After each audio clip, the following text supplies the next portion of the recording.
Welcome to the Don't Worry Club Garage. The Don't Worry Club gets its name from my great-grandfather, Ed Lammers, who back in the early 1900s spent his weekends hunting and fishing and beer drinking with his buddies. And as you can see from this vintage photo, the tent they used to camp out at Lake Laramie on the weekends had Don't Worry Club painted on the flap. The last project completed in the Don't Worry Club garage was a complete frame-off concours restoration of a 1969 Copo Camaro. I won't go into the details of that project in this video, but if you Google the Rat's Nest Copo, you'll find a ton of information. Most of the restoration is documented on Yenko.net, where it has received about 500,000 views.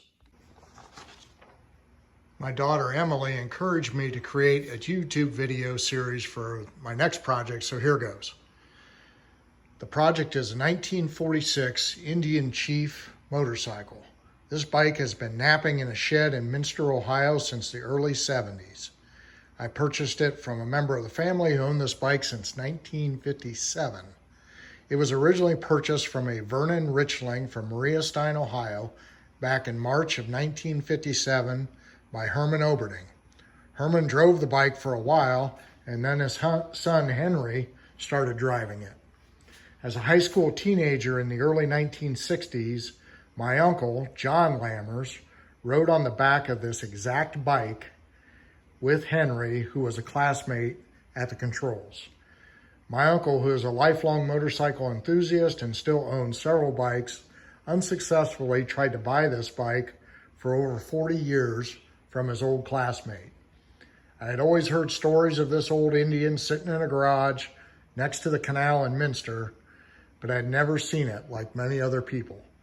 A few months ago, after the passing of his mother Rita, Stephen Oberding pulled the bike that his grandfather bought in 1957 and his dad drove in the 1960s out into the light of day for the first time since the early 70s. I took my uncle with me to go look at the bike, where he was able to sit on it for the first time since 1960. After a little back and forth, I was able to purchase the bike and keep it local to Minster, where it has resided since 1957. The bike came with some paperwork the Oberding family kept all these years. All right, let's look at some of this paperwork. So we'll start off with the title from March 9th of 1957. You see it's Herman Oberding, bought it from the Vernon Richling. So that's pretty cool to have that original title. And I also have a couple of registration slips, one from 59 and one from 1960, and also the original insurance folder that those registrations were stored in. Also got a couple extra keys. Looks like one of them is original, the other two are blanks that haven't been cut. Some of the other paperwork that came with the bike was some information from an Indian dealership in Kansas City, Missouri. The postmark on this envelope is 1959, so it would have come after Herman had bought the bike. But inside that envelope is a parts list with pricing, and then there was also a couple of these cool pamphlets showing pictures of various options that were available through the Indian dealership. So pretty cool to have this stuff.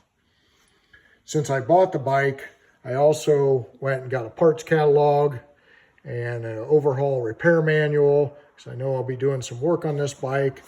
And then I also acquired an original 1946 Indian Rider's Instruction book. So that's a pretty cool piece to have. They're tough to find, and I'm definitely happy to have one. Let's do a walk around of the bike. The bike still retains its original black paint and retains most of its original parts as assembled back in 1946. While sitting in that shed, it's accumulated over 50 years of dust, dirt, while it was napping. What you see here is pretty much what it looked like when I bought it. There were a few pieces missing, which I have since sourced, like the horn, pedal pad, shift knob, grips, and taillight lens. All pieces are original Indian parts, as my desire is to keep this 100% Indian.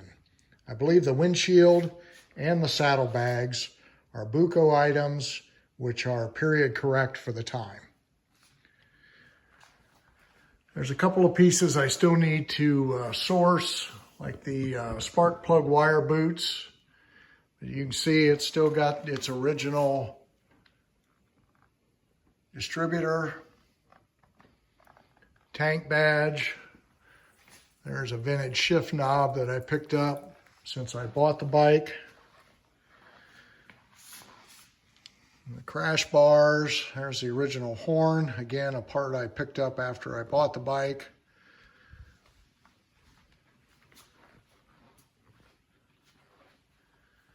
Still got its original Springer front end parts. You can see there, it's got its Moto lamp headlight.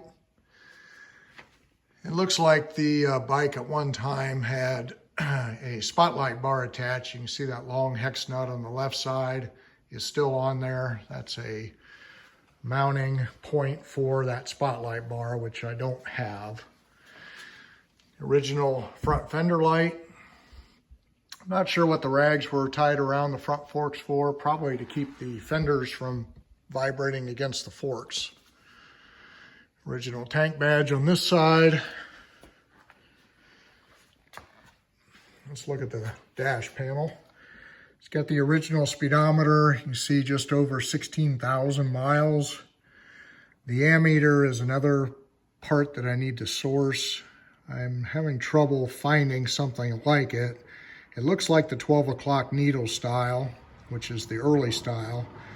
But as you can see, the two screws that hold the face on are close together, and all the other originals I've seen, those were much farther apart. So not sure the story on that, but we'll keep researching. The bike still retains its original M344 carb. Original air cleaner. Inside that is also the original screen. Still got its original footboards with the chummy seat passenger extensions. Battery frog, that's a part I picked up. That did not come with the bike, but it is an original part. The bike was laid down twice. There's evidence of some road rash on the rear crash bar, as well as the front crash bar. I got that story from Herman Oberding Jr., who said his brother laid the bike down twice. Here's a good look at those saddlebags. They were probably pretty cool at the time. Right now they're a little dusty, dirty, and rotted out, but inside there's still stuff with newspapers. I pulled one of those out, and it's from 1962. Herman Jr. told me his dad always had newspapers stuffed in the saddlebags so that they retain their shape. You can see the license plate from 1963 is still on the bike. And the taillight lens is one that, it's another part that I sourced since I bought the bike.